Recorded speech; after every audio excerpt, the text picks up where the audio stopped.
Ako po si Martin Berriago, ang operator po ng TAP-TCM dito po sa SPJL Plaza. Ginamit ito 7 beses na may total run na 147 meters. Ito po ang printer head. Ang capping na may 90% good condition at ang wiper.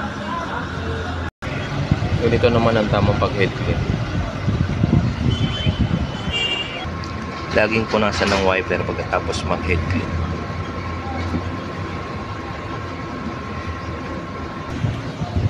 Nozzle check.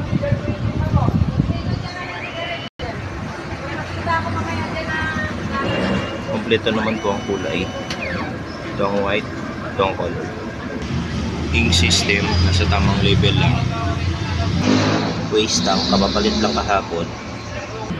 Ito naman ang AVR.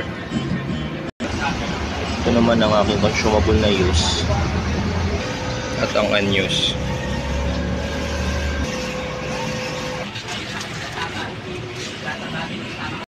Ito naman ang aking daily output record. Consumables monitoring sa white, powder,